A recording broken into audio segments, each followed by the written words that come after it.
So I checked my dictionary this morning, and I did find out that union is indeed a 5-letter word and not a 4-letter word. Right? Except for Democrats consistently, and especially for the last 3 years, find all other ways to talk about labor without saying the word union, because they're scared. Because they're scared of Republicans, and while Republicans are taking a sledgehammer to our middle class and our working class jobs, Democrats are sitting in the corner cowering with their library books, trying to come up with exactly the right word to pitch unions without saying the word union.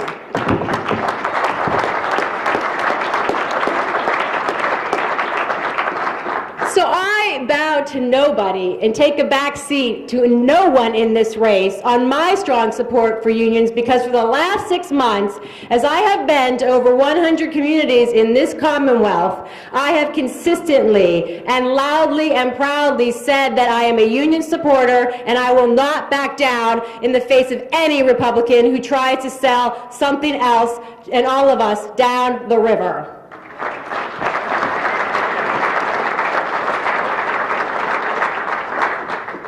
And how do you know that I'm true to my word? Because I am a granddaughter of immigrants, Sicilian immigrants on one side and Northern Italian immigrants on the other. And my one grandfather was a good union man who worked at the GE for 40 years. And without that job, he never would have moved into the middle class and raised his family like so many other people of his generation.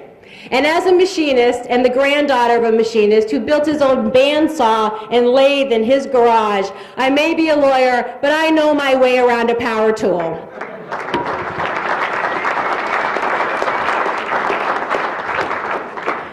My other grandfather during the Depression sold apples, shined shoes, and then when the war came, he did get a job at a factory.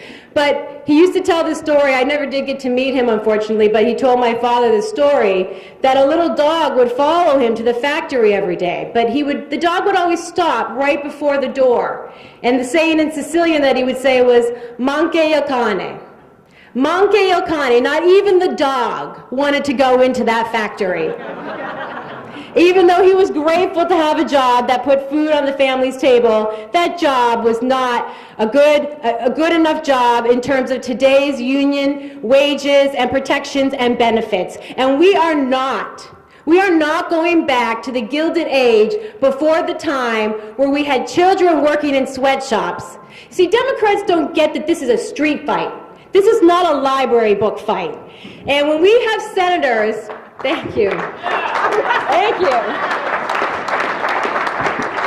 When we have senators like Mike Lee in Utah who thinks that child labor laws are unconstitutional, really? And Democrats are not standing up in furious rage that we need to protect our union jobs? What is wrong with them? I am a different kind of Democrat, and I'm not going to sit here and listen for the last year on the 100th anniversary of the Triangle Shirtwaist Factory, where everybody says, oh, all those women, those 140 women died. Isn't that sad? And oh, we're so sympathetic.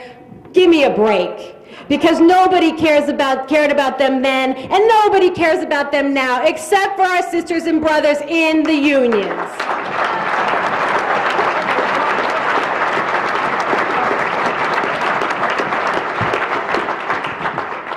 In Italian, we have another word, and it's basta. And so I say basta to the Republicans who try to railroad all of us into the poor class, while everybody else at the top takes the money out of our pockets. And basta to the Democrats who are too afraid to stand up and say that we are going to increase union jobs. And in the debate 2 nights ago, I was the candidate that said the word union over and over again. I was the only candidate that referenced the Employee Free Choice Act. And why? Why did we not get an up or down vote on that act when we had the White House and the Senate and the House of Representatives?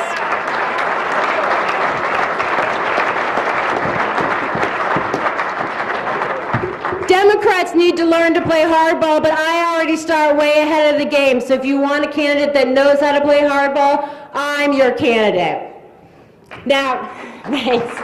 I'm also on the Massachusetts Bar Association Workplace Safety Task Force. And I am very proud to be a leader on that task force and participate in that task force because, again, we are not going back to conditions where people go to work one day and die. That is what is happening. That is totally unacceptable in the United States of America in the year 2011.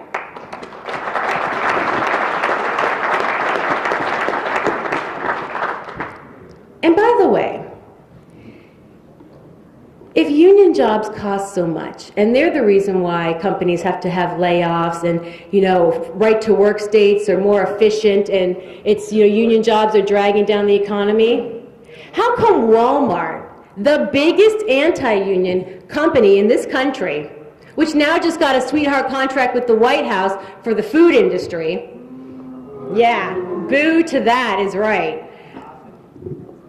How come if they're so efficient without union labor, their stock prices have been flat for a decade and they have lost sales 9 quarters in a row? Because it's a lie that unions are taking jobs. Unions create jobs.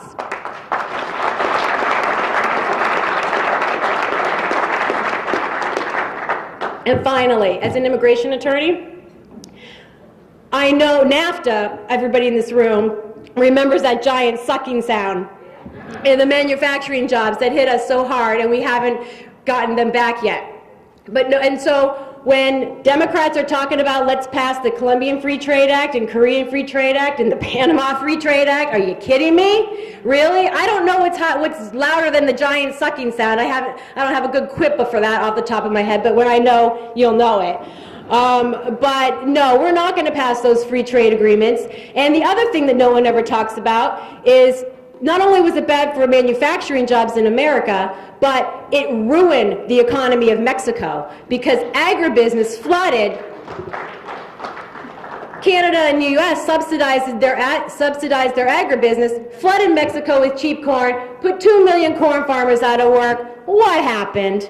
They came to the United States looking for work. So you can't have a trade agreement with a country, decimate their economy, and then expect it's not going to have an effect on immigration. Those two things are completely related, and we need elected leaders to actually talk about it. That's right.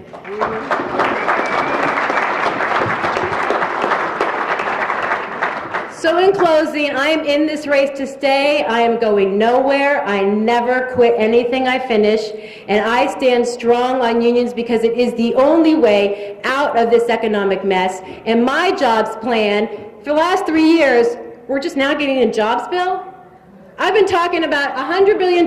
It's not my original idea. It's the Apollo Alliance. $100 billion over 2 years will create 2 million green jobs, good union jobs in the skilled and craft sectors.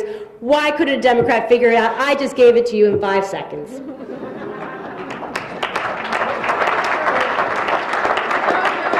So you don't necessarily have to say you're a fighter in order to prove you're a fighter, but since everybody else is saying it, I am that fighter. I don't back down for a fight. I think that's pretty obvious, and I would love to have all of your support at MarisaDeFranco.com. Thank you so much, and thank you for the work that you do.